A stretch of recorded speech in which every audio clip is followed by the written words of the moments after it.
Purpose Earth grant and mentorship program has helped us to achieve our mission and goals, as well as instill a great enthusiasm and hope in the community.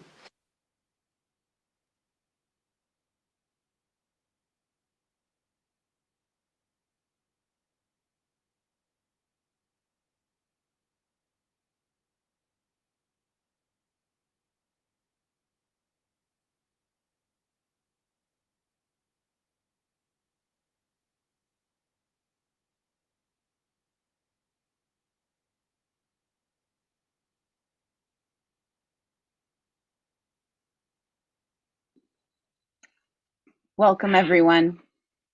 My name is Summer Joy Raymer, and I'm the co-founder of the Sign Network and a grateful co-host of this next hour and a half of, as you'll see behind me here, For the Love of India. And it has been an incredible weaving of many women, of the sense of bridging. Let me tell you, it has been a holy space planning for this experience that we are going to be doing together for this next hour and a half. I want to bring on, I'm going to spotlight as well, Nivedita, and also bringing on Archana. And there are many women. It takes a village. And so I just want to welcome you all. And we are going to really discover together how we can support India. So I'm going to give it over to Niv. Please, let's get started. Namaste, everybody. I hope you're doing well. And this is a beautiful Tuesday morning here on the western side of the globe and Tuesday evening for India. And For the Love of India is an initiative that came out of seeing this second wave of COVID hit India really hard and feeling the sense of energetic grief that just suddenly took over me. Even if I was not connected to the news, I could just feel it in my body and I wanted to do something about it.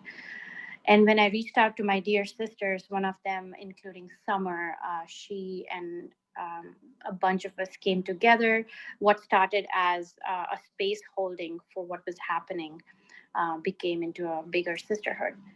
What I saw was on Clubhouse, there was incredible amount of movement towards running towards the home that was on fire, international communities coming together for India, for oxygen, getting fundraisers happening. And it was a beautiful coming together of the world that was happening. And through it all, there was a part of me that was looking at, because I am in the field of healing and inner work, for me, what was coming up more than anything else is what are the secondary effects of this wave? How is population going to recover? Is this going to be a post-traumatic society? And how are we going to shape this landscape as we come out of this?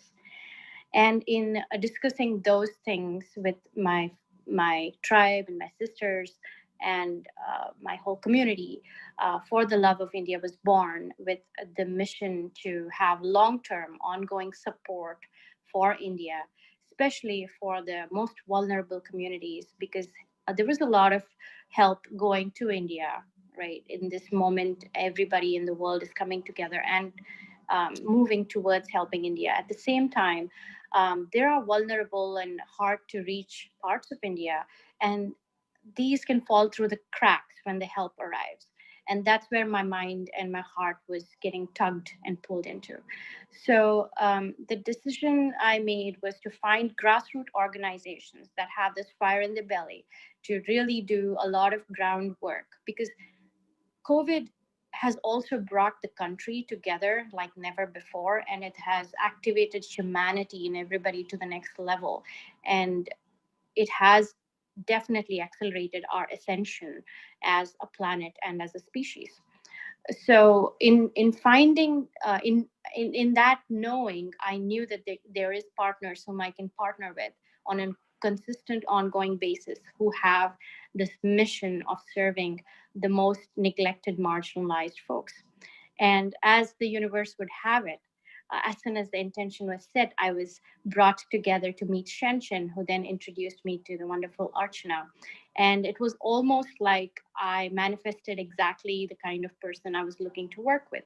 I was looking to work with someone who is working on the marginalized communities with children, focused on the secondary effects of COVID, like hunger, poverty, and unemployment, working with LGBTQ and the trans community, and working with hard to reach rural India.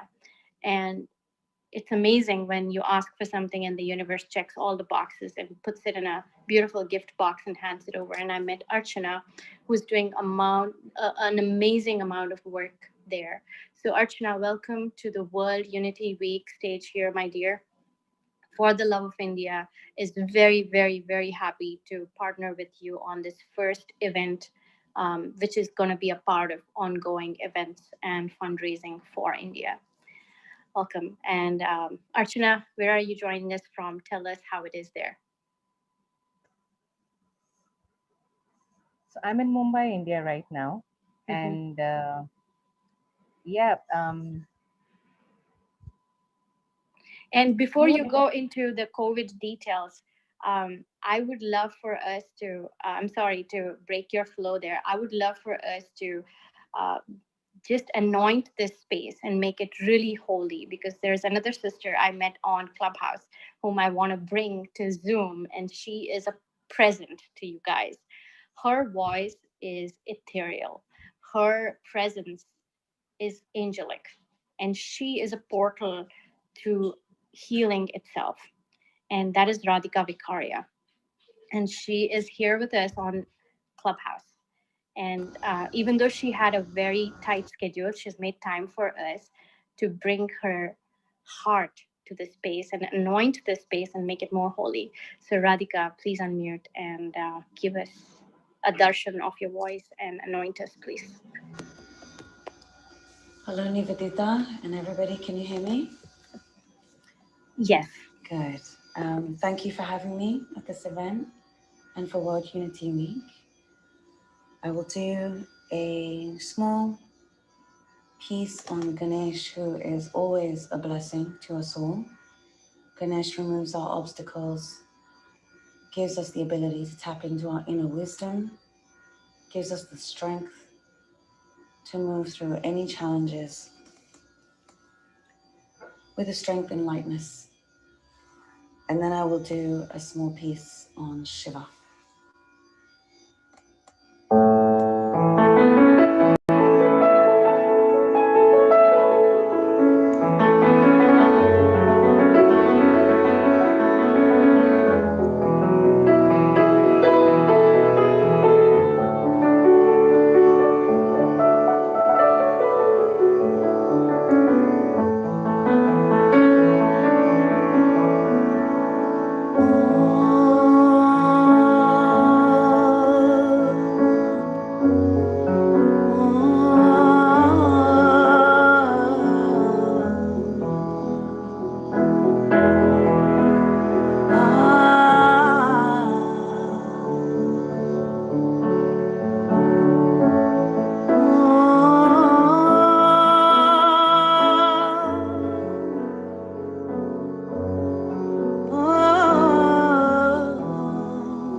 Shivaya,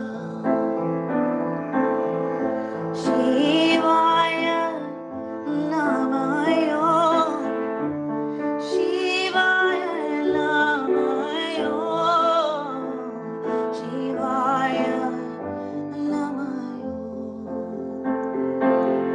Om Namah Shivaya, Shivaya Namayo, Shivaya Namayo, Shivaya Namayo, Om Namah Shivaya, Om Namah Shivaya, Om Namah Shivaya, Om Namah Shivaya, Om Namah Shivaya, Om Namah, Om Namah Shivaya, Om Namah, Om Namah, Om Namah Shivaya, Om Namah,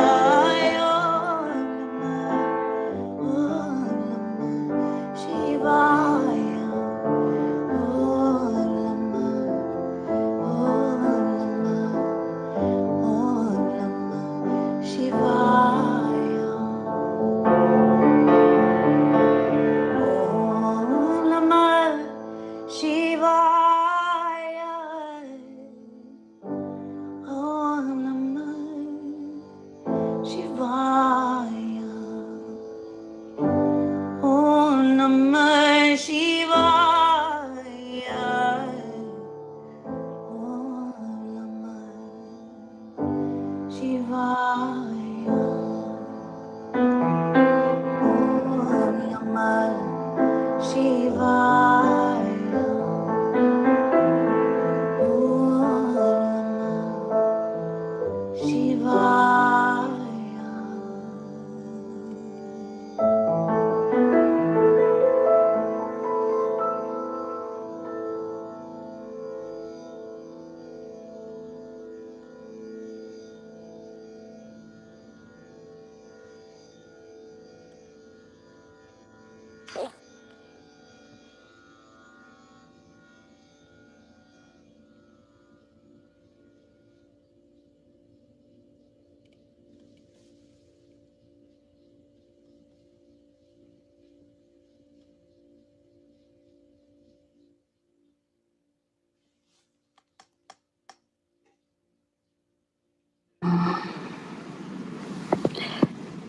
Thank you, Radhika.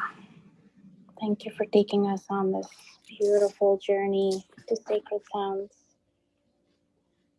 and really bringing auspicious vibes to this space.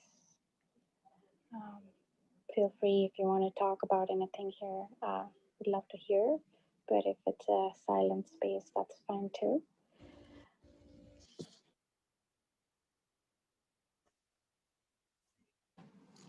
So everybody on Zoom, I am putting a link to Radhika's Spotify. Please go find her on all media, YouTube as well as Spotify. Listen to her, and it will be a cleansing experience, an uplifting experience. And she does beautiful new moon and full moon nights on Clubhouse. And her club is called the Veda Club. And if you're not on Clubhouse, you should join Clubhouse just for this and come on over to have amazing sound baths and sacred sounds. Thank you, Radhika. Thank you so much for being here and blessing us with your voice.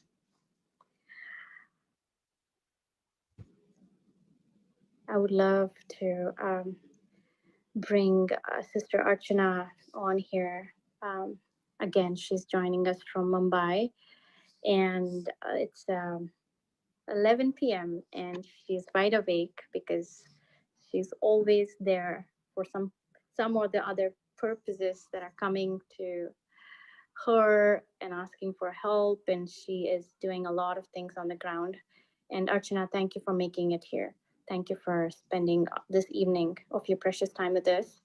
Everybody here, we are in the World Unity Week on Zoom as well as on Clubhouse. We are at the For the Love of India um, fundraiser, and bit.ly/love for India is the space that you can access to share your abundance. And why that needs to be shared is going to be evident when we start talking to Archana here. Thank you, everybody, for your patience. This has been an experiment in trying to bridge two beautiful platforms, and I don't want to take up more time. Archana, hi. Hello. So, COVID has been a big deal, and we have seen in the news how oxygen was one of the biggest problems. Breathing was the problem as the country went through the second wave. But could you bring us um, your eyes and ears from the ground and take us through not just what happened in COVID now, because there's a lot that doesn't get talked about in the news, and take us through your firsthand experiences. Absolutely. So I would like to begin by saying thank you for inviting me into this beautiful space. And it's not just that, I'm able to share a voice from which represents so many people from the communities, but it has also given me a space to be able to share with a community of sisters from all over the world, and the lovely people that I've been meeting up. And Radhika, thank you so much for that beautiful uh, beginning, if I may say so. It just livens up the energy of the room. So last year, when we were suddenly, like in India, the lockdown was announced suddenly. There was no preparation. We did not get any time to even grasp as to what is happening. And we were just about grappling with that. And the next thing we know that there are a lot of migrants on the streets. They are walking thousands and thousands of miles because these people come in search of jobs and livelihoods to big cities, right? And just to find a little semblance of life so that they can protect their families and their extended families back in villages. But suddenly they were deserted by the very people who brought them into the cities. They had no food, they had no place to stay. People were still being ruthless and asking for rent. And they decided, and worst of all was nobody was aware of how horrible and bad this disease was. So half information is far more dangerous, right? And India being the diverse country it is, you needed to actually prepare on ground in multiple languages and reach out to people across a very vast segment, which was just not happening. So people went into a panic mode and they just overnight packed their bags and they started walking back because every means of conveyance was stopped. Like there were no trains, no buses, nothing absolutely. So people started walking back home. And that is where the crisis really hit us because suddenly we realized that there are hundreds and thousands of people walking on the streets and they're covering hundreds of miles every day. Pregnant women, elderly people, little children. Children who should be protected are the ones carrying their little siblings, the infants in their arms because their parents are carrying whatever little belongings they had. So it was a very heartbreaking sight. We would get calls from all kind of places and locations just crying and saying we are stuck here, can you just get us some water, can you just get us some food? And we would immediately try and make sense of where exactly they are, right? And we would ask them just talk to the next person or hand over the phone to them and we will try to talk to them and find out where you are and probably extend you some support. So we got people we got them to stay in schools, we got them to stay in makeshift places, got them food, whatever we could, and with whatever limited knowledge, resources, and semblance of what we could make. So that is when we said that there needs to be a better way of dealing with this madness, and let us get cracking on it, right? And a lot of us just got together and we started working on it, and I started building a network of organizations, my partners that we engage with any which ways. And we said, what's the situation in your area? Why don't you let us know what's happening over there? And if people from your communities are in some other cities, how can we extend them support? So people from the Himalayas come a lot to the big cities like Delhi. A lot of them will go towards Delhi, and a lot of them were in Mumbai because for education, for jobs, or whatever. And then we started tracking and mapping them out, and we said, all right, we can either help you stay here, but if you feel more comfortable going back home, then we can support you also reach back home. So let us know what it is, and then we will extend whatever support we can. And that's when the whole craziness started. It was, we thought it was the worst that we dealt with, right? And when things started settling in August, September, we said, all right, um, you know, it seems to be that we can put things into control. And by Feb, March, we had thrown all caution to the wind, and then came the second wave, which became a nightmare for all of us because we were just not prepared to deal with what hit us. And suddenly, the the gaps in the system were so glaringly in our faces. There was no healthcare infrastructure, there was no oxygen, there was no medicines, we didn't have healthcare resources, and suddenly we were gasping for air because we just did not have anything at all. And we started wondering, what can we do to work on this? And we realized that there are multiple layers of issues and challenges. So how do we basically identify all those layers and start addressing what we are best equipped for? So we saw that a lot of our partner organizations were already working on oxygen and healthcare resources. So we moved into the parallel big pandemic we thought is going to become. Uh, it, it, wo- it could not be seen at that time because healthcare, of course, was taking the major chunk of our attention, but hunger, which has been looming on the horizon because people had been jobless for nearly a year, right? By March again, because last March is when the pandemic hit, and they had been jobless. They had nowhere to go. They had not gotten back on jobs. So whatever little resources they had used it up in the last year. And if somebody unfortunately fell sick in their family, they wouldn't even have those resources left. So they were under debt.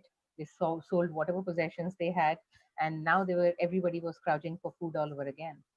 So we started paying attention to food again, and we just focused on that. And we said, you know what, this is going to be our space. We are going to address hunger, because if we don't address this particular thing, then it is going to become another nightmare. So, and at one time, we should be able to, we should be dealing with one thing in holistically that we can, and let us not have two pandemics running parallel, and that would become crazy.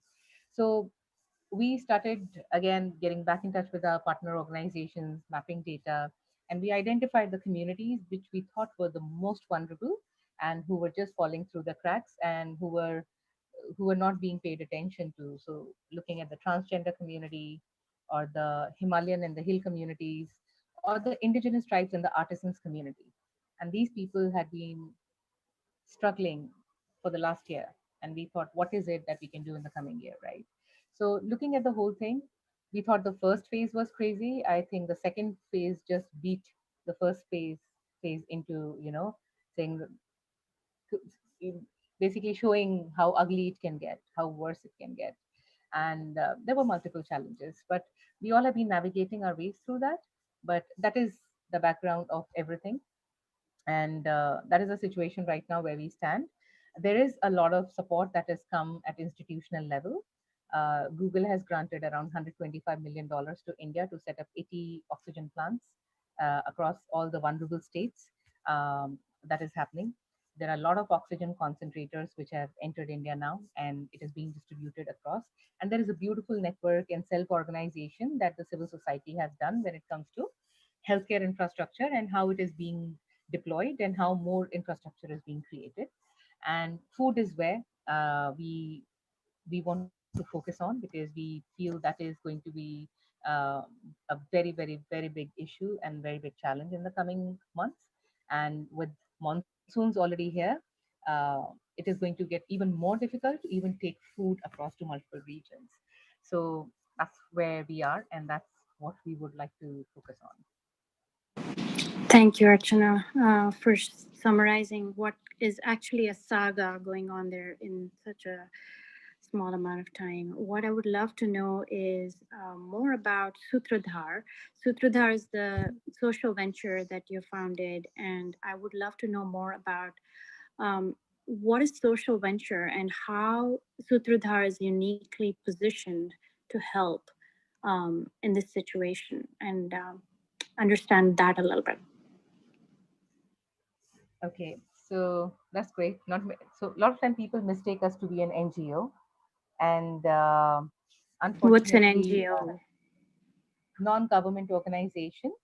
So what happens is, so social enterprise is a for-profit enterprise, but whatever ecosystems we build, they are actually in the interest of the community, and it is developed in participation with the community, so that we create sustainable ecosystems, and the profits all go back to the community.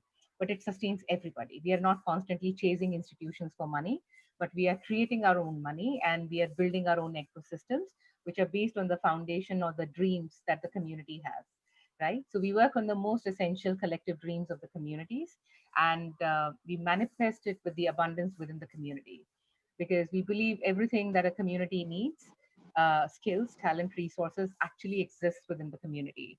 And if only we looked at it from that lens, right? They say what's most essential is invisible to the eye, right? And we do have abundance lying all around us, but we don't see it.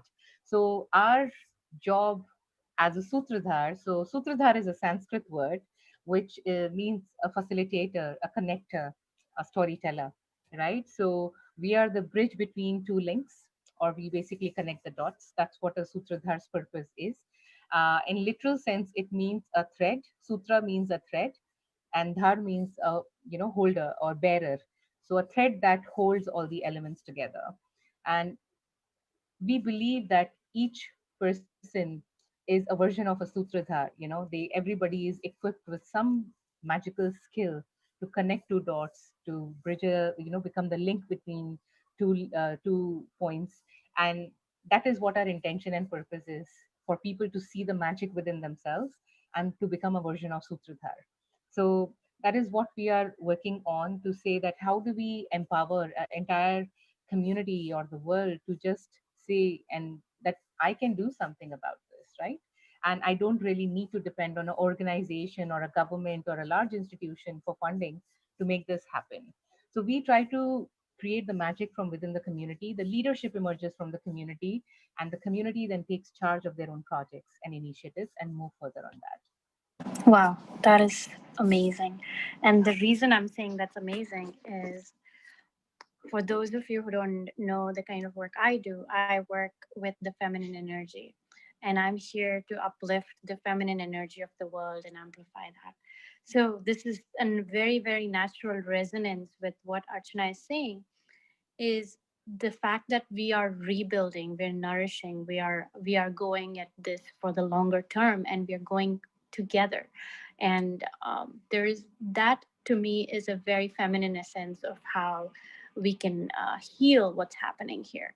And not just, I mean, there is a beautiful, brilliant strategy and focus, and the momentum that's being brought by the massive amount of masculine energy for the burning house right now. And that is beautiful. And the world is coming together in that energy as well.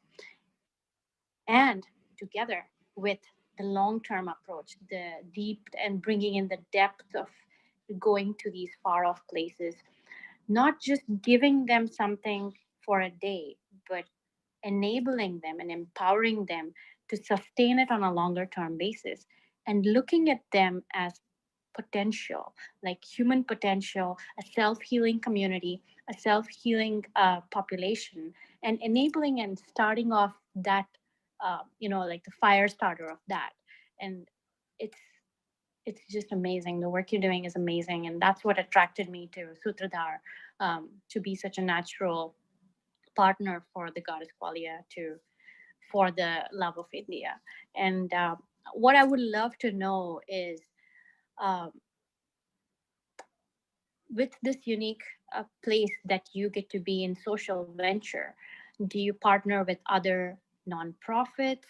Um, Talk a little bit about that if you can. And also, maybe zoom in on one of the communities that I have seen a lot of work come through, which is the trans community.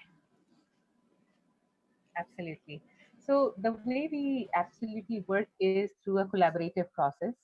We believe that it's extremely important to work with people who are locally equipped with the knowledge, the cultural sensitivities, because food is very personal to people, right?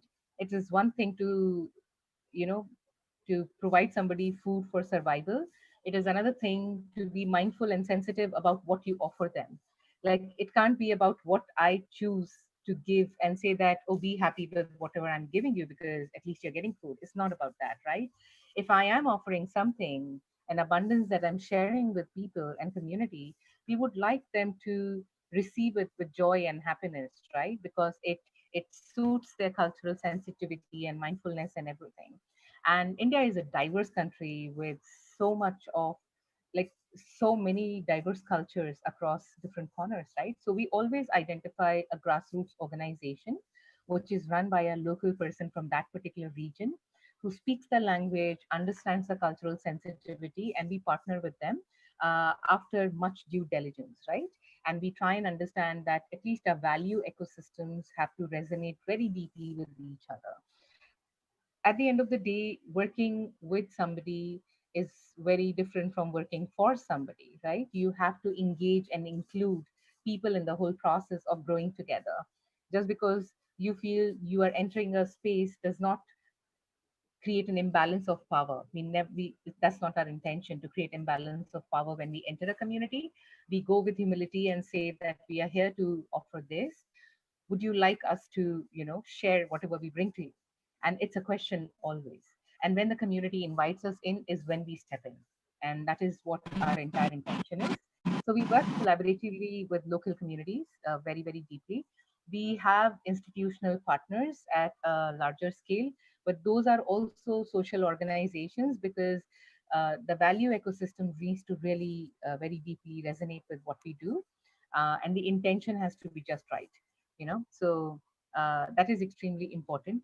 And while we were working with a diverse range of community, we realized that hunger is such an important element, and hunger has no gender, right? Everybody feels hungry. It does not affect and impact you because you're a straight person or a gay person or a lesbian or a trans person.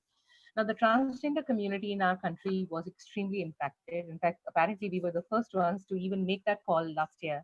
And when I asked them that, so Didi means big sister, right? And India predominantly has trans women in large proportion. So I always call them respectfully Didi or Akka, they all mean big sister. So I called the people that I knew and I said, is there anything I can do to support you? Are you all right? Are you safe? Because there were incidents where people started blaming them for bringing COVID into India.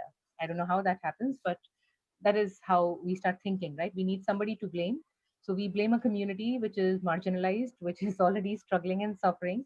And as if that's not enough, we also put the blame of something like of this magnitude on them. So, and they were like, we are starving. We don't have food in our homes. We haven't stepped out of our homes in days because we are so afraid what people are going to do to us, you know, and we don't want to step out.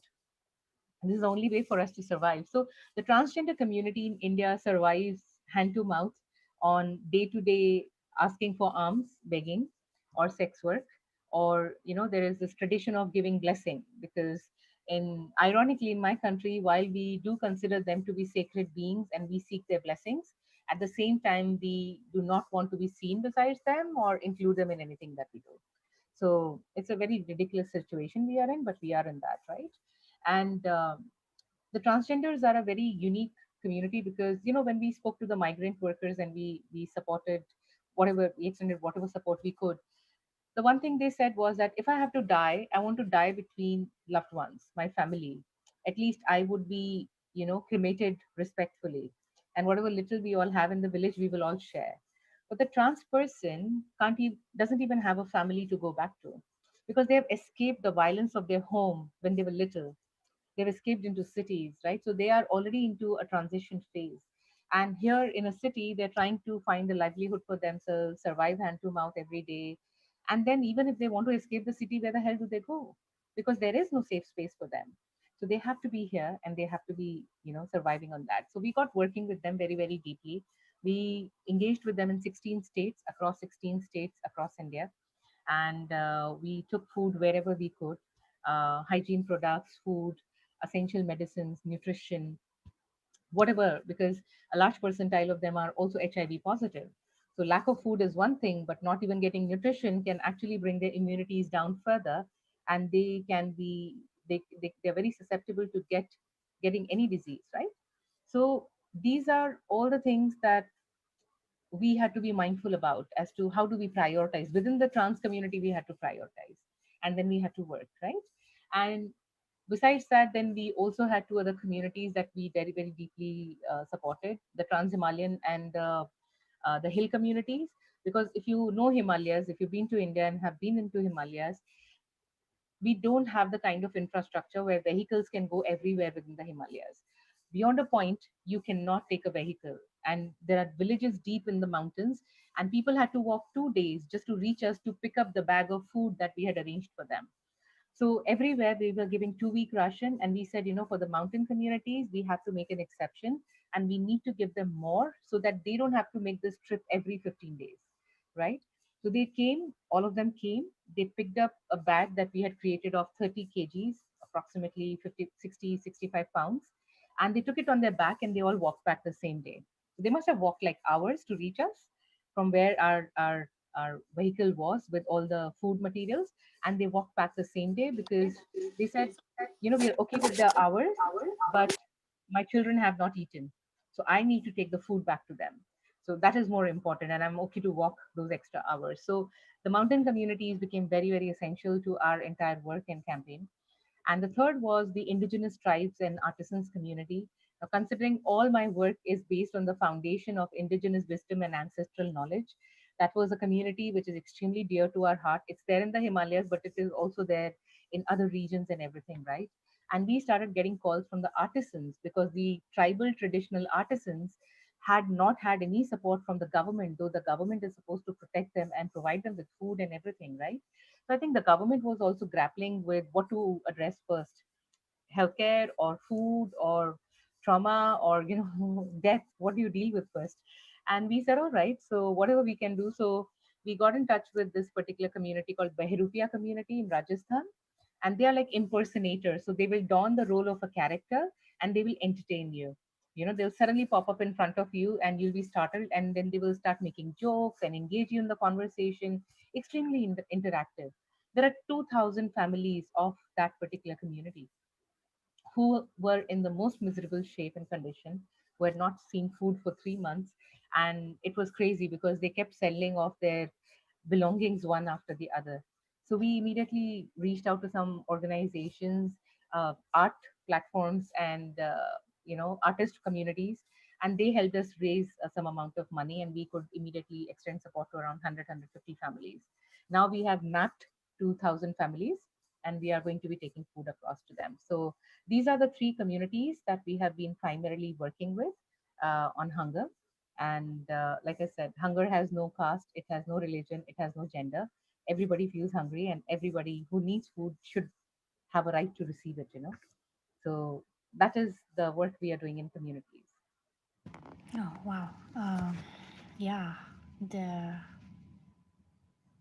I just want to take a pause there because you brought us so much information in that short time there. Just thinking about each of these communities, like even for a moment bringing into our vision the struggle of the trans community. The trans community in India survives with doing a lot of daily work, and that work includes begging or sex work, which completely shut down during COVID. And that led to an immense amount of unemployment and what you're telling is also that they get blamed for certain things, and they are right in front of people, but they're unseen until they're needed for blessings and stuff. And it's a very sad state to be in. And I have seen a lot of videos through working with you about the rations that are being brought to these communities. And I think at one point you also mentioned how you wanted to change the image of the trans while they were going through the struggle, especially in Mumbai. Can you talk to us a little bit about that? Yeah. So see, the whole thing is that we focus on not just the community, but what is the narrative that has been built around them, right? And the trans community, us, are a very feared community in India, unfortunately. And I think they have built that mechanism to protect themselves, right? And to look at it, the transgenders were a very sacred, they're very revered beings in a lot of indigenous culture. A transhuman is a very revered and sacred being. They played the role of a teacher, a healer, and they are the balanced representation of a masculine and a feminine. So they were the most trusted human in a community, because the women they felt safe with him, with the trans person in in their company. And the men were also equally, they felt comfortable around the trans person. So there was no hatred, there was no um, there was no dislike or disdain towards this community. But after we got colonized, and not just India, I'm talking world over, when many, like every region that got colonized and got influenced, like Hawaii, if you look at Hawaii, or if you look at different parts of Asia or Africa, everywhere the trans person was considered to be extremely sacred. After being colonized, they were shunned. All the practices they had were completely banned into the communities, and a lot of cultures are today trying to revive back these uh, practices and traditions. And in India, we are trying to shift the narrative of who a transhuman was. They ran the spy network for the kings, right? They were the protector of the harems. They were the true representation of the masculine and the feminine. And there is a very beautiful story around, so they're called Aravanis in India. And they're called because they are seen as a manifestation of how the whole process started over there. And that's a different story for maybe some other day that we can talk about it. But Hmm. there are beautiful narratives around the whole community that the world does not know about today. And I think it is time that we start reviving and bringing these stories back to the fore, so that we know truly who these human beings are and how blessed we are to be in their circle, and that we have an opportunity to offer that support to them, right? And on that note, I just want to cover that when we talk about sharing abundance and offering support, we believe that there has to be a certain value in that particular offering as well. And it should not come from the space of, uh, that I'm doing something for you, I'm giving you something, kind of a thing. Yeah, like And more than having and that, less than. It's not yes, coming from a more than and less than, and rather coming from a shared space of absolutely. here's what I have, and this is my human family. This is a time to embody the Vasudeva Kutumbakam, Yeah. and to share what we have with everybody, so that we reflect back to the universe that we are in an abundant universe, and more abundance flows through us to all of us. Thank you for that. Archana, can you tell us about how the trans community and the Mumbai police kind of held hands together? I was hoping you would Yeah. put So some light on that.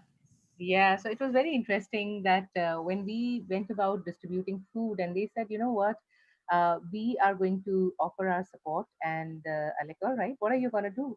So they're like, you know what, people, any which ways, they have to listen to us. So why not use it for the advantage of the community? And so they went and walked up to a police station, and the police guy thought that probably they have come to report some kind of incidents against them of violence or something, right? And they say, we are here to help. And they're like, all right, what help can you give us? And they're like, how about we can spread the message for people to wear masks, to keep social distancing, and that in case if they're feeling unwell or something, where should they go, and we can give them all the information. So you tell us what is it that you want us to do, and we will go out there and we will spread the word, and because we have a network across the city and we want to help in that way. And I thought that was so beautiful. There is another trans community. So whenever we give food to Russian, I came to know that it is further distributed within the community to the ones who are their support structure, like the taxi drivers, the house help, those who sell tea. They have a tea stall, small tea, local tea stall in India. So they will further distribute the ration to them. And I'm like, wow, it is like, uh, pay it forward and share it further. Like we are just giving to one person, but that one person is sharing with five more people, and there is no end to the generosity. And when I would ask them, I'm like, Didi, this was for you to survive for 2 weeks. So what are you gonna? She like, I have for 3 days. No, I will take care of myself for 3 days. Then that person also does not have even for one day. So at least now all of us have for 3 days, and we will figure after 3 days what are we gonna do.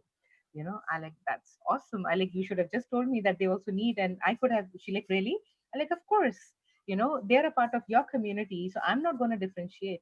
So that is how I've been learning every single day by engaging with them about their generosity and how much they offer despite the pain that people have inflicted upon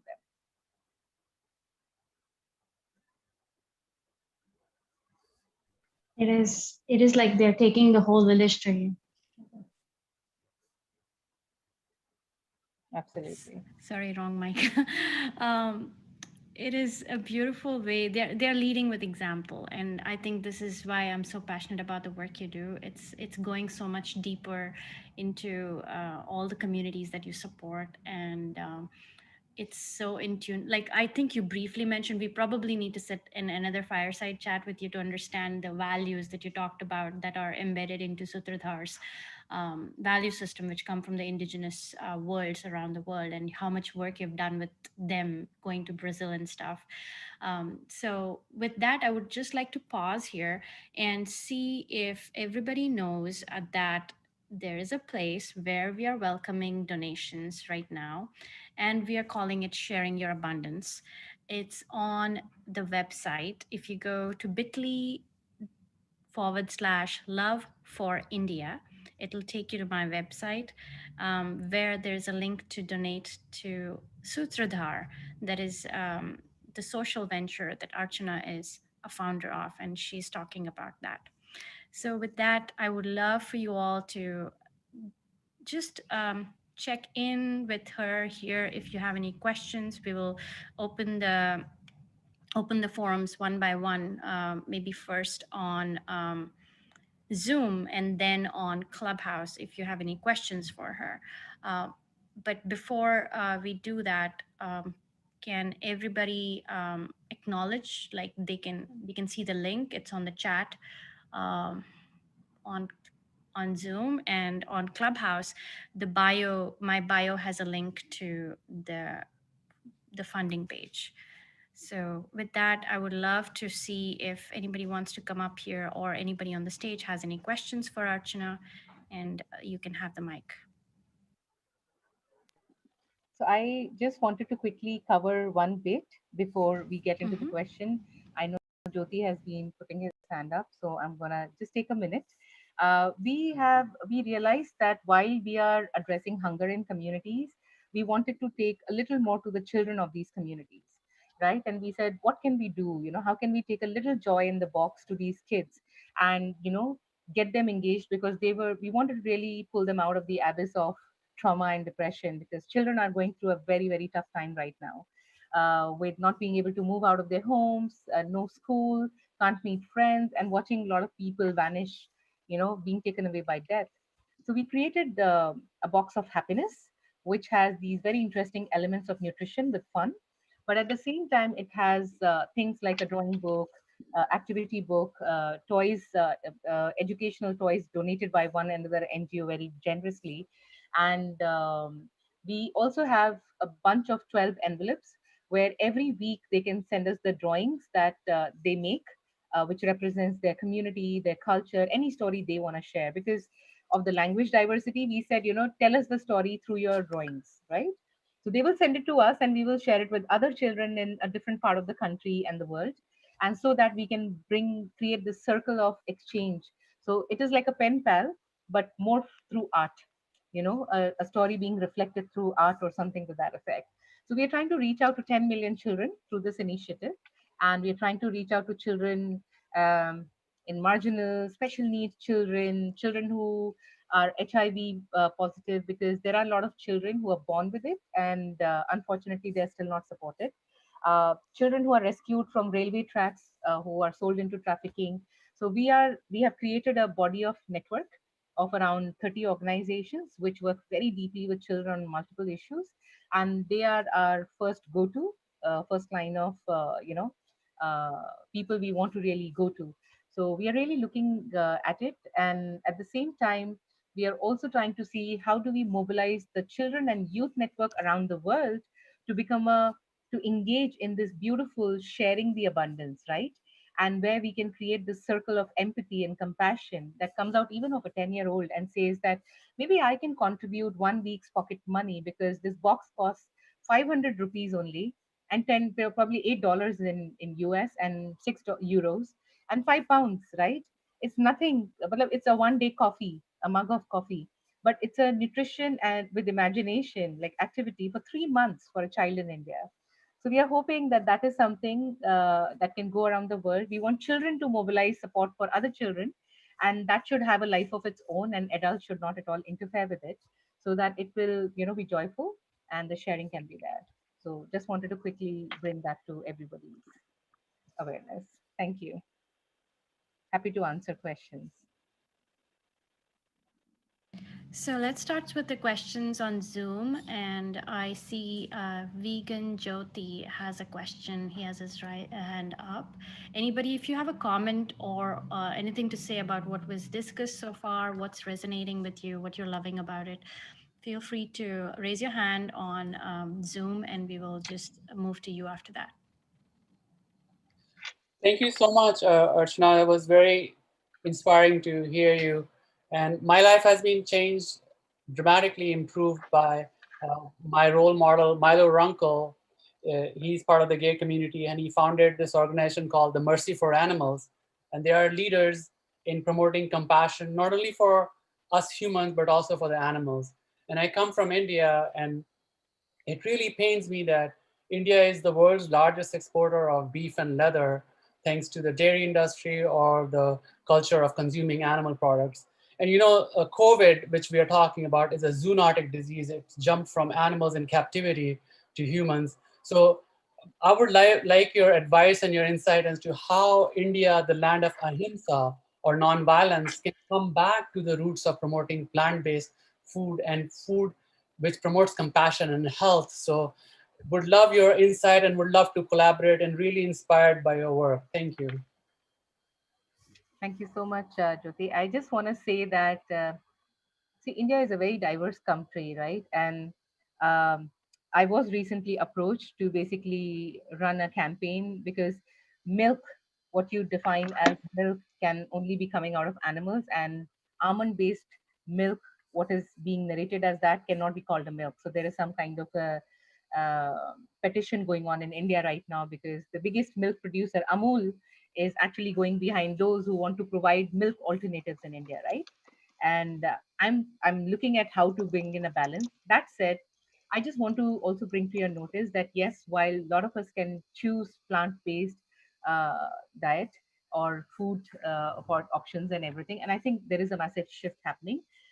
When we go into tribal communities, that is something which is a little difficult, because the tribals only survive on forest foods, and that includes, wild animals that they find over there, but they don't hoard, they don't breed, they don't hoard, and they're not doing. They only consume naturally what is available to them in very small quantities, but they also allow nurturing of that entire ecosystem also to happen. So I think when we look at balances, because I have had these conversations with many groups in India over the months, right? And we were running this community kitchen project to combat malnutrition, and we said malnutrition is a shift in the way ecology needs to be revived. It is not about providing packaged food to a child, but you need to revive a whole ecology and break the pattern and cycle of malnutrition. And then they said, all right, so what would you serve in community kitchen? And we said, we also want alternate livelihoods to be there. So we are planning backyard poultry, mushroom farming. They're like, 1 second, please go back to backyard poultry. Are you going to give eggs to children? I like, of course. So they're like, no, but you can't give eggs. I like, but why not? They're like, no, my religion does not permit, and we are vegetarians, so you can't give eggs to a child. I like, but that's the highest source of protein for a child, and they're tribal kids and they're used to it. And I cannot ask a child not to eat something. See, if I live in a certain pattern in a certain community where that has been the conditioning, I can shift the narrative of it. But a village tribal community which has not been exposed to anything, if I want them to change their food patterns, they will probably shoo me out of their community and they will not even allow me to help them break the cycle of malnutrition over there. So sometimes we have to let certain things be where they are. We can't fight uh, every community on things. But yes, I understand the importance of what you're talking about, Jyoti. And we are working on bringing more awareness around it. And we come from the place of not victimizing somebody, but how do we empower those who want to make a choice of making the shift, and they have that option and opportunity out there. So, and it is a very important space for us to build, because violence towards anybody is violence, right? At the end of the day. So I completely resonate with what you're saying, but behavioral shifts, especially in tribes, take a lot of time, and that conditioning and pattern to break takes time. And that is something that we I don't know whether it will happen or not, but I will Mhm. definitely try my best. Thank you, Jyoti. I hope you got some good interaction and answers to some things that you were seeking. I would love to see if anybody else is raising their hands in the Zoom space. If not, then we can move to. There is, for everybody on Clubhouse, there is 22 people here on Zoom, but this is being broadcast through Facebook onto other pages. So we will probably have a lot of other people watching who are not on Zoom. And if they want to have any questions answered, they can jump on the Zoom. The link is on the World Unity week page on room one. With that, Niv, yeah, I would love to just chime in a little bit. I yes. just want to say this has just been incredible so far, and these stories and the the ability that we have to be with Archana, who is at on the grounds with so many parts, as you can already hear. And I just also want to shed some light on the fundraising aspect too here, and that we that link that has been put in the chat, maybe even looking at that page and sort of seeing, because there's a couple different links and references to the clubhouse, but maybe even like a little screen sharing, Niv, so people can see it. And you've made reference to not only the transgender community, but there's also the focus of this particular fundraising is around the children as well, and hearing connected to that story. So I just wanted to kind of like bring that in, and this has been so engaging, and so many people here in the Zoom room are sharing so much appreciation of what's happening here, and just want to make sure all of you know that are seeing the replay on Unify World Unity Week. And also this is featured on the website right now of World Unity Week. This is the main event that's happening at this moment out of 33 different Zoom rooms. So this is such an incredible way to really bring global love to India. So just wanted to bring some of those things in. You're all making a difference being here. And please share the stream. That's another great way of being in that abundance here for India. Thank you, Summer. I will be sharing my screen on Zoom because the people on Clubhouse cannot see it. I would invite them to go to my bio and find the link to the website for the funding and the fundraiser. With that, I would love to see if we have people who have questions for Archana on Clubhouse. And this is an open conversation. I just want to say that in summary, what we're doing here for the Love of India is raising funds primarily for a long-term support for marginalized communities, including children, the trans community, people who live in the mountains and the rural regions, as the first secondary effect of COVID, which is hunger, and then on we will move on to other things like mental health, etc. This is the effort that's going to be ongoing for the Love of India initiative, and right now we're focused on hunger. And with that, I would love to invite people up here who have questions. Please unmute and ask away.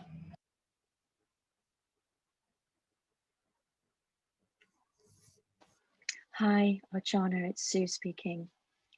Thank you. Hi, thank you, Nivedita, for inviting me to take part in today's talk and obviously tomorrow's fundraiser event with all of the musicians that we're bringing to that are on Clubhouse that are going to perform to help fundraise for this event, for these causes. I'm really moved by everything that I've heard with what's happening, not only with the children, but with the trans community in India. I've spent a long part of my career working in India, over 15 years, and I left a bit of my heart there. So it's breaking right now, just thinking about all of the suffering that's going on. So I just wanted to be here and offer my help and support in any way possible to help fundraise. If I can utilize any of my connections and clients in India, I would be happy to do so, providing I have all of the information to send. So I was really wanting to know if there are, if there's more information that you can send to me, Nivedita, about this. Not only how people can donate, but also the plans. And we've spoke today, obviously I've heard Archana saying all about all of the difficulties and the issues, but it would be really good to have an idea of what the logistics are going to be able to implement some of the measures needed to help people once the funds are in. What's priority? Obviously feeding everybody is priority, but it, you know, from a pragmatic logistical point of view, it would be good to know what the plan is moving forward and how we can prioritize our help ongoing, not just today, not just tomorrow, but ongoing. This crisis is not going anywhere soon, is it? Really, with what's happening, not only with healthcare that's needed, but food. It's heartbreaking. I really am genuinely very choked by everything that I've heard today, and I want to help, but I need to get as much information as possible so that I can share that with influential people that I know in India that might be able to help financially. So that's really what I wanted to ask.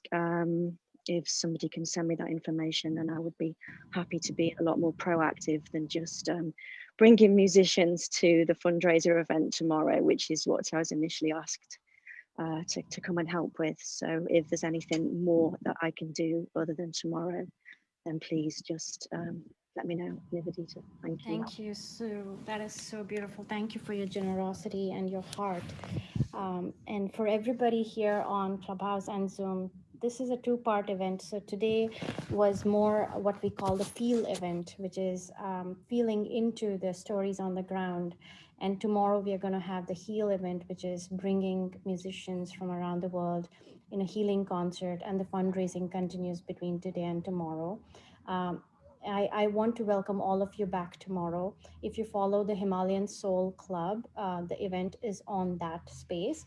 And for those who are on Zoom, if you go to the bit.ly link, you have the Zoom room link over there on my page. Also, it's in the May Peace Prevail room tomorrow at 10 a.m. West coast. With that, I want to also mention to Sue that yes, there's the thing that you shed light on is the most important. Like, how do we organize? What happens from this point onwards after the fundraising? So to bring transparency and to hold space for ideation and co-creation, we're going to have what we are going to call the For the Love of India town halls every Sunday at 11 a.m. Pacific. And this is an ongoing event that's going to happen every week for the next 4 days. And then we can check in if the rhythm is right and continue or spread it across. So in those spaces, we will be able to go more deep and work, create and co-create and work together and have deeper discussions on these. Thank you. Does that answer your question, Sue? Yes, And of it course, I does. will Thank be you. sending you all the information. I'll be reaching out to you with anything more you need. Thank you. Yeah, thank you. And thank you, Archana, for everything you're doing is Thank you so incredible. much, You're really Sue. Thank you so inspirational much. woman. Thank you. I believe there was someone else who wanted to speak. Rebecca.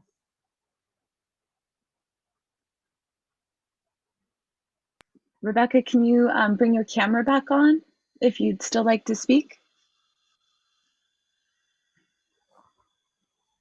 Rebecca Allen. Oh, there she is. Okay. I can see Shetchen, if you can help me unmute. There she is. there. Great. Hi, Rebecca. I'm sorry I Yep. didn't get to Okay. hear the first part, but I was certainly moved by the latter. I'm wondering if you have heard of the person who feeds like 1,000 people a day and it's free and they come in and sit down. It's in India, and I've heard a couple of people refer to it, but I don't remember the name. And um, and I'm wondering how you come up with what models for feeding different groups and tribes, because there's so many ways to do that. But I loved hearing about that model, and I wonder if you could speak to any of that. Thank you. Sure. So the people that you're talking about, so there have been a lot of community kitchens that have been running, and the kind of places that they run the community kitchens is where people are primarily living in streets. They don't even have enough fuel in their house to cook food, because wherever we feel that there is a family unit, they have a home and they can manage the cooking part of it, we provide them with food, groceries for 2 weeks to a month, right? And that is how we decide that okay, this will be best. And places, a lot of places where people are literally living on the streets or under the flyovers or something, they don't really have any other means. So for them, we are taking cooked meals to them. So the person you're talking about, he's been doing that for a really long time. I know who you're talking about. I don't remember his name, but he's a phenomenal human being, and he serves a meal for 10 rupees or something, or sometimes it's free. You know, if somebody can give 5 rupees or 10 rupees, because it helps them just procure the raw material. Otherwise, if you don't even have that much money, so that would be what, 25 cents or something like that. So even if you don't have that, you can just have food and you can go, you know, no problem about it. So there are beautiful people like that around, and who have been distributing food to those who have no belongings, who have nowhere where they can cook. They pretty much live hand to mouth every day by asking, you know, begging. So they would ask for money, they would immediately buy food for that, and they would eat it. So the cooked meals are being primarily to those people, you know. And since COVID, there are a lot of people who are distributing cooked meals twice a day, and they go in, they have identified location, and they only focus on that. And yeah, there is a lot of scope for a lot of things to be done. Yeah, thank you for asking that question. I had asked this question, something similar to Archana in our private talk before, and she also beautifully mentioned how some people are giving food and some people are enabling the communities to become independent and create community kitchens and feed Yes, themselves. And that's something we can go deeper into one of our town halls. Please do come back and keep in touch with us. And go on this journey with us, and we can talk more about it in detail. With that, I would love to bring Aisha here. Aisha, are you on the Zoom room, dear? Aisha is one of our sisters, and she lives in Portland. And I want to ask Summer to introduce her. I would be honored.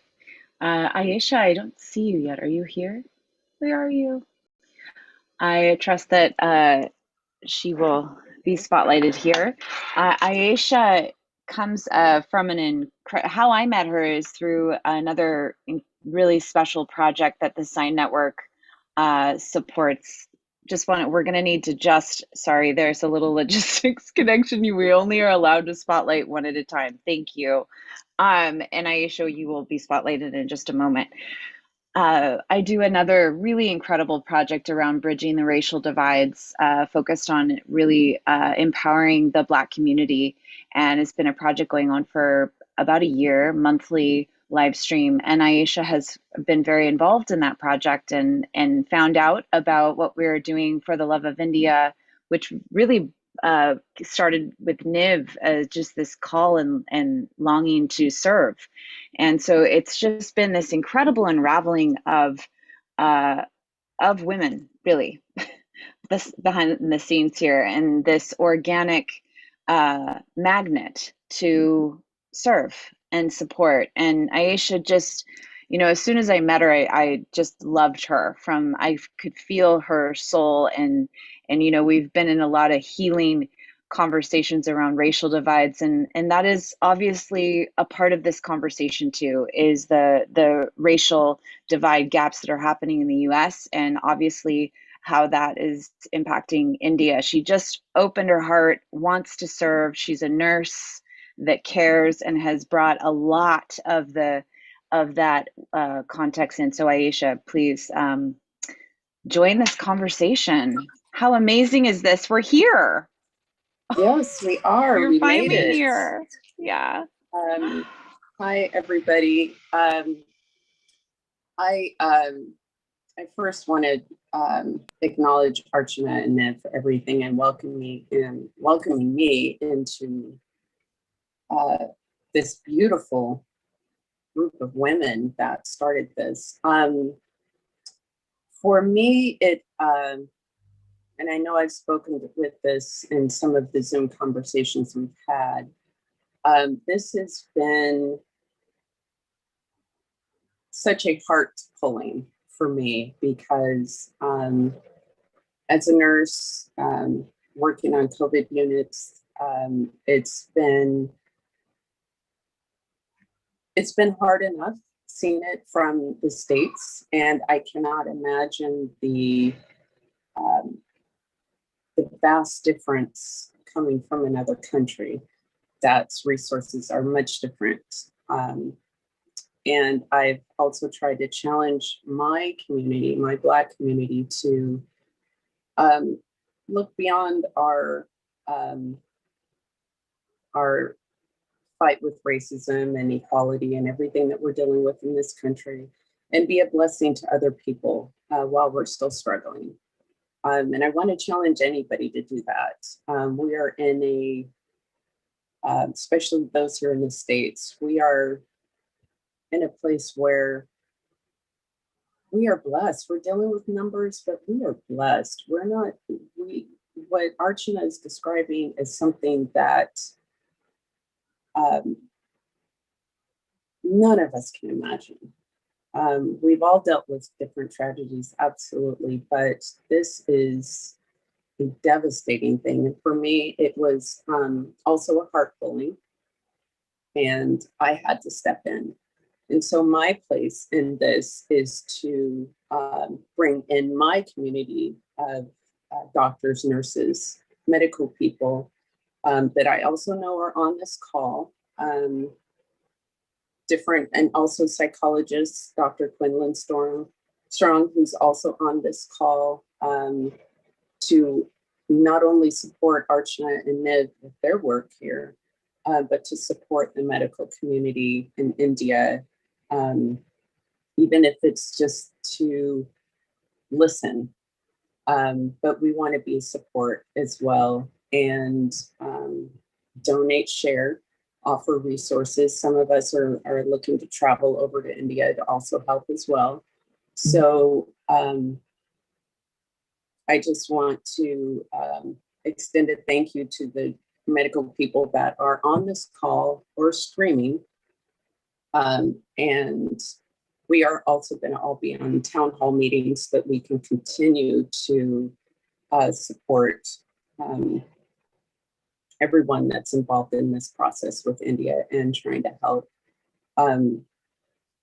I challenge them because we can look beyond our borders. We can go beyond our borders. We can go beyond our comfort zone while we are still dealing with this crisis and help others with this same crisis, but it's in a much worse condition. So, and it has been a help for me during this process, listening, being on these calls with these women.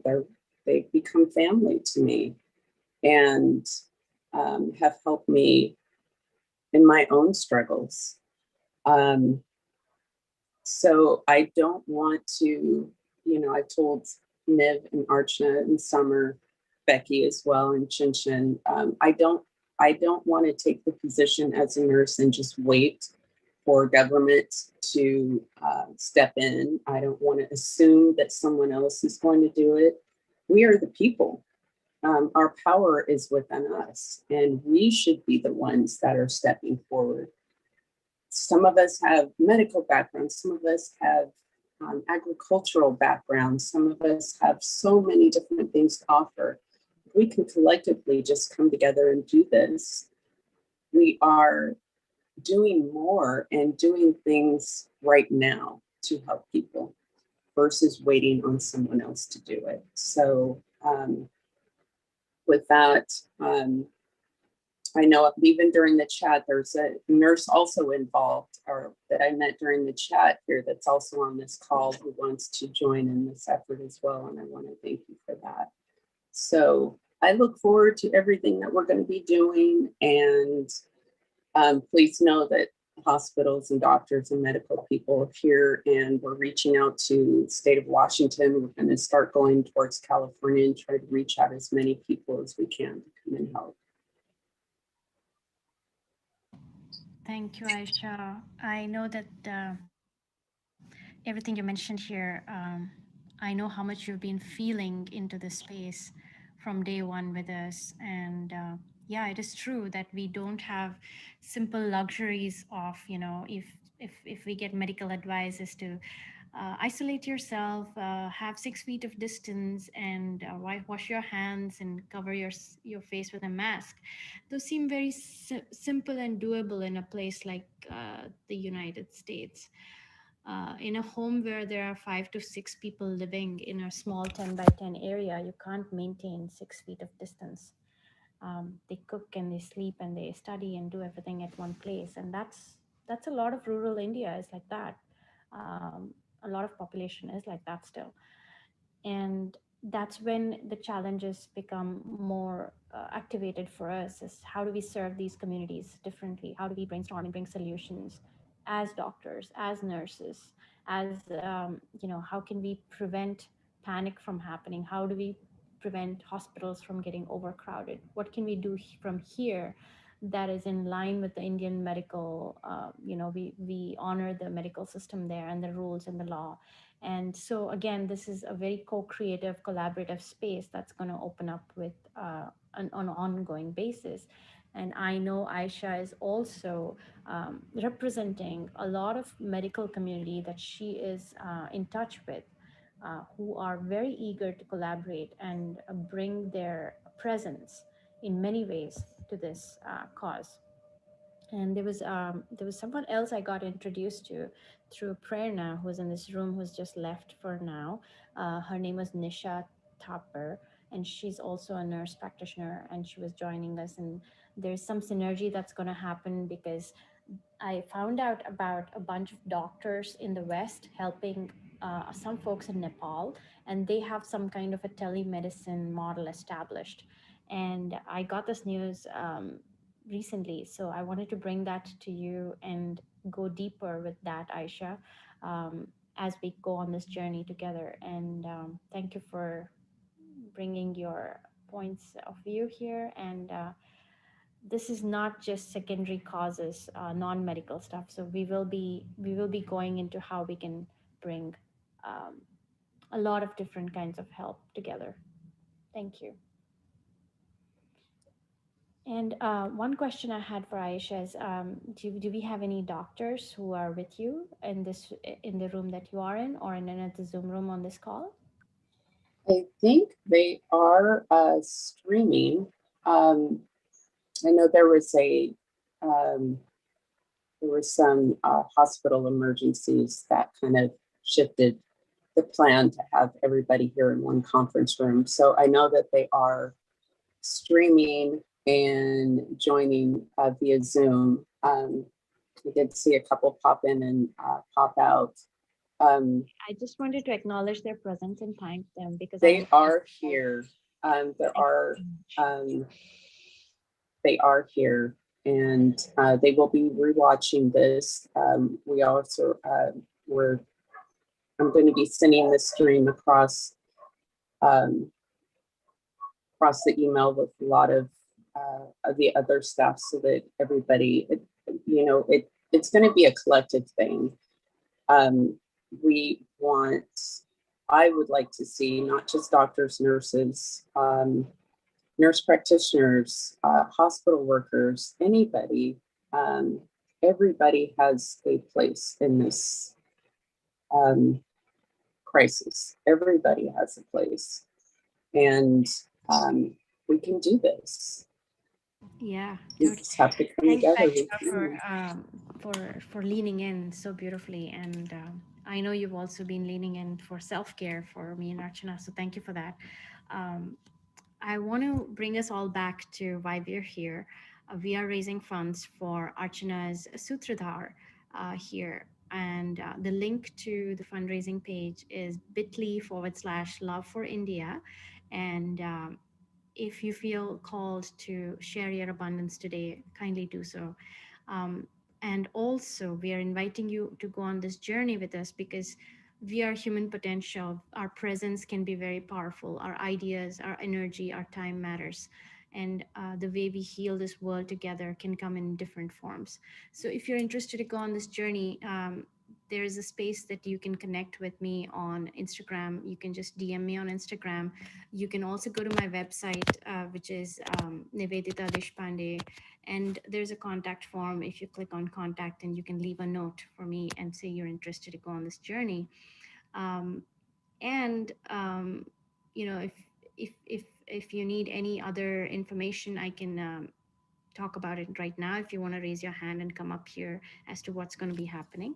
But we will be doing For the Love of India town halls every Sunday at 11 a.m. Western. So with that, I would love for us to, Sukanyaji, you had something to say, please. Yeah, actually wanted to ask you, Nivedita, but you just kind of mentioned it. I'm a child psychiatrist, and I've been looking to somehow serve, the community back in India.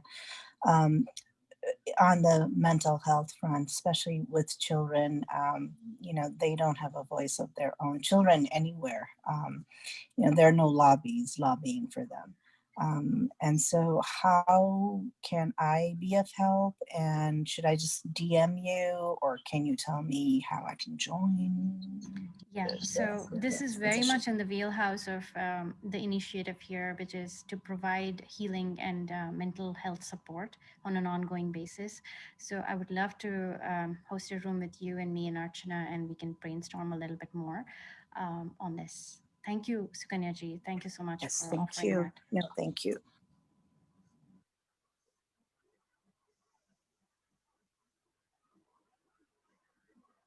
Hello, how are you? Hi, Pradeep. I'm fine. Did you have anything to add to the conversation here? Please talk. Okay, thank you.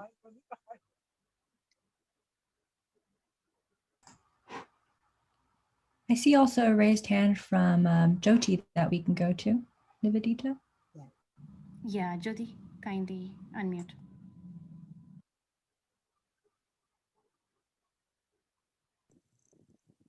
Yeah.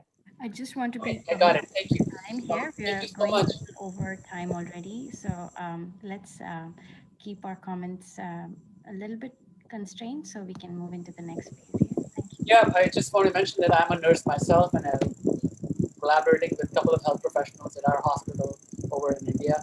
And I am just going to put the research paper which we are following.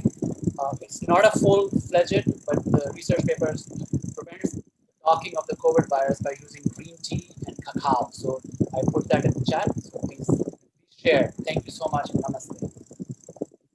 Thank you, Jyoti. Thank you for that. With that, I would love for us to, we've gone over time here, and I want to thank everybody for being so patient and being here.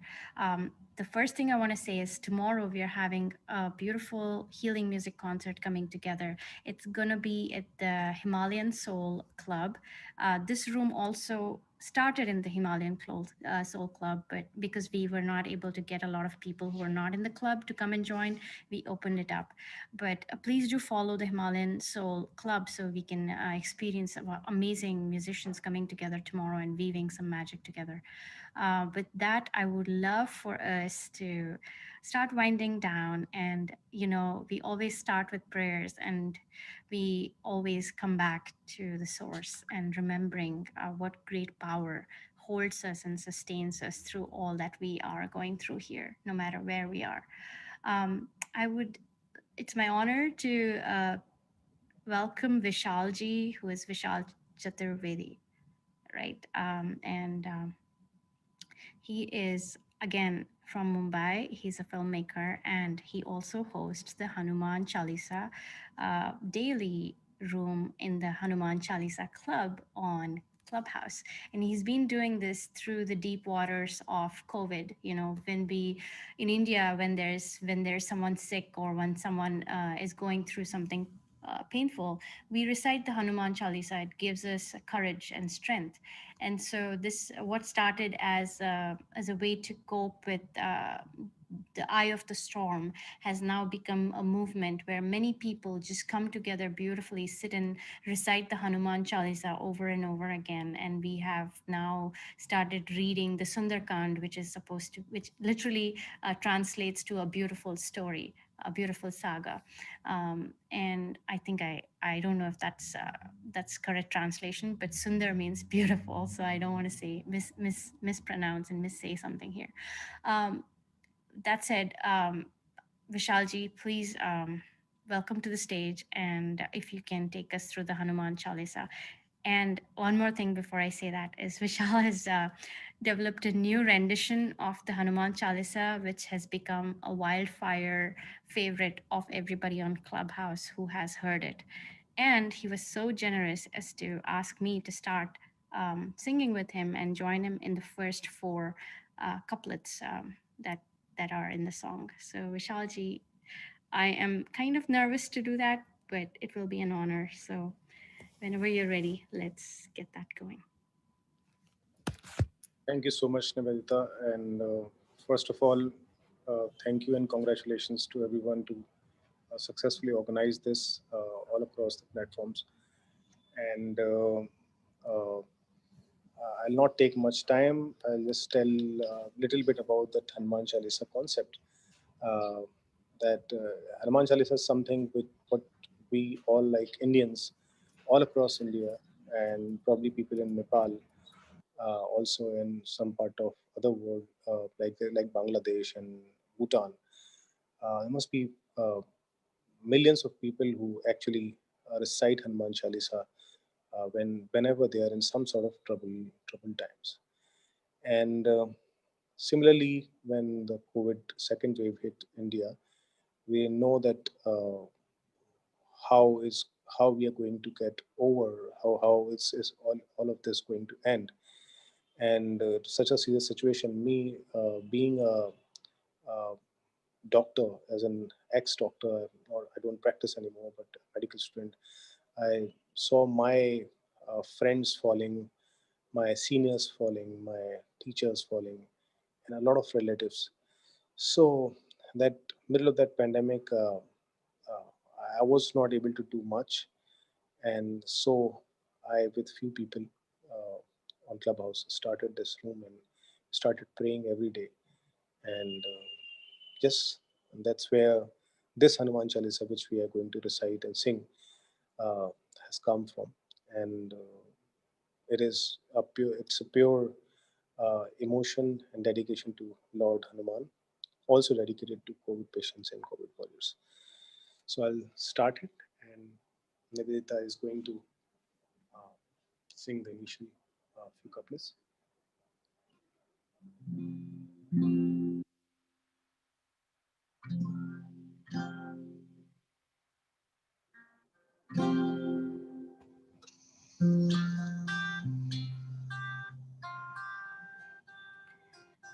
Shri Guru Charana Saroj Raja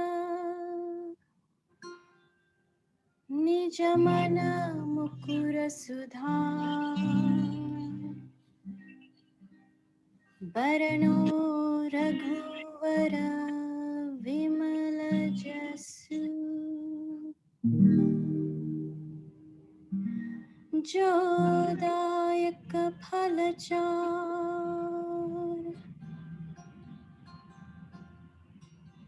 बुद्धिहीन तनु जानिके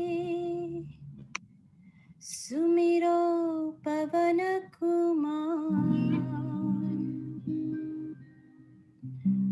बल बुद्धि विद्या देहु मोहे हरहु कलेश विकार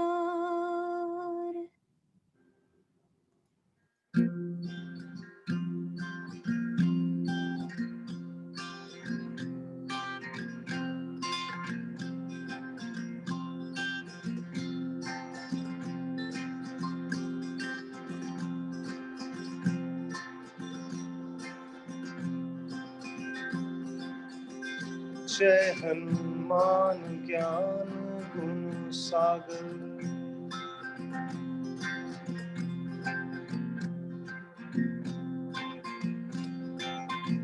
जय कपीस तिहु लोक उजागर,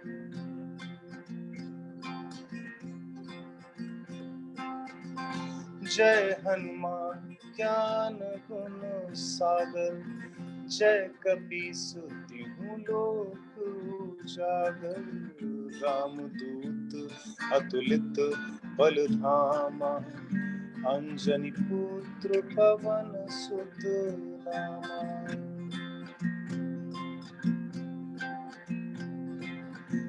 महावीर विक्रम बजरंगी, कुमति निवार सुमति के संगी। कंचन बरन विराज सुबेसा, कानन कुंडल कुंचित केसा। हाथ वज्र और ध्वजा विराजे, कांधे मूंज जनेऊ साजे। शंकर सुवन केसरी नंदन, तेज प्रताप महाजगवंदन।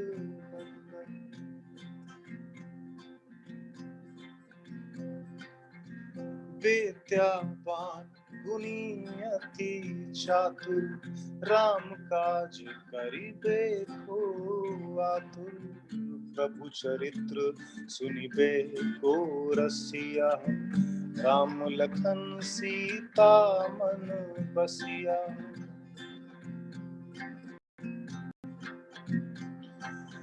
सूक्ष्म रूप धरि सियहि दिखावा, विकट रूप धरि लंक जरावा।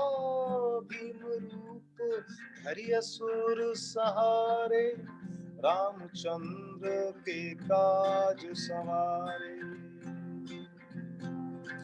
लाए सजीवन लखन जियाए, श्री रघुबीर हरषि उर लाए। रघुपति कीन्ही बहुत बड़ाई, तुम मम प्रिय भरतहि संभाई। सहस बदन तुम्हरो जस गावे, अस कही श्रीपति कंठ लगावे। सनकादिक ब्रह्मादि मुनीसा, नारद सारद सहित अहिसा। जम कुबेर दिगपाल जहाँ ते, कवि कोविद कह सके कहाँ ते। तुम उपकार सुग्रीव वहीं कीना, राम मिलाए राजपद दीना। तुम्हरो मंत्र विभीषण माना, लंकेश्वर भय सब जग जाना। जुग सहस्त्र योजन पर भानु, लील्योताहि मधुर फल जानु। प्रभु मुद्रिका मेलि मुख माहि, जलधि लांघ गए अचरज नाही। दुर्गम काज जगत के जेते, सुगम अनुग्रह तुम्हारे तेते। राम दुआरे तुम रखवारे, हो तुम आज्ञा बिन पैसारे। सब सुख लहे तुम्हारी सरना, तुम रक्षक काहू को डरना।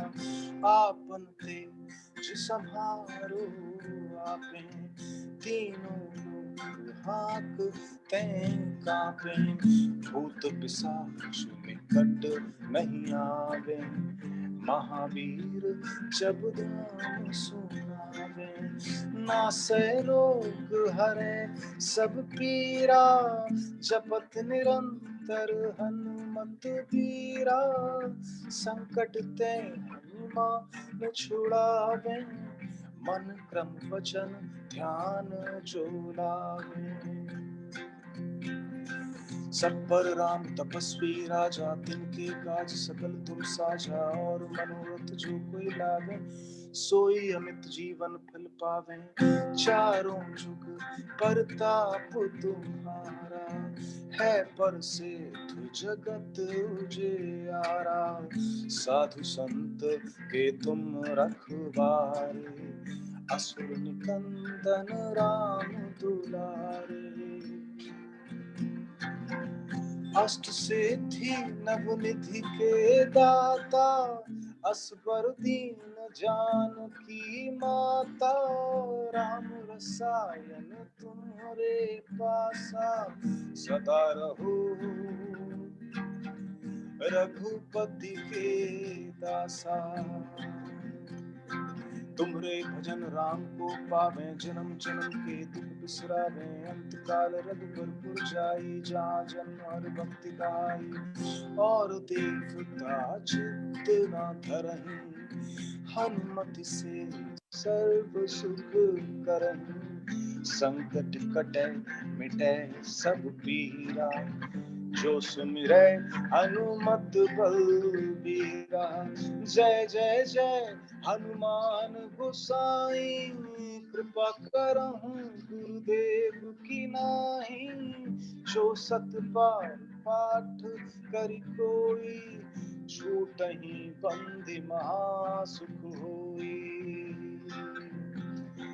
जो यह पढ़े हनुमान चालीसा, होए सिद्ध साखी गौरी सा। तुलसीदास सदा हरि चेरा, की जय नाथ हृदय मह डेरा। जो यह पढ़े हनुमान चालीसा, होए सिद्धि साखी गौरी सा। तुलसीदास सदा हरि चेरा, की जय नाथ हृदय मह डेरा। पवन तनय संकट हरन, मंगल मूर्ति रूप। राम लखन सीता सहित, हृदय बसहु सुरभूप। बोलो भई सियावर रामचंद्र की जय। पवन सुत हनुमान की जय।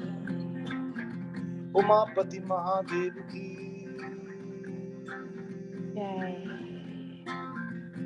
बोलो भाई सब संतों की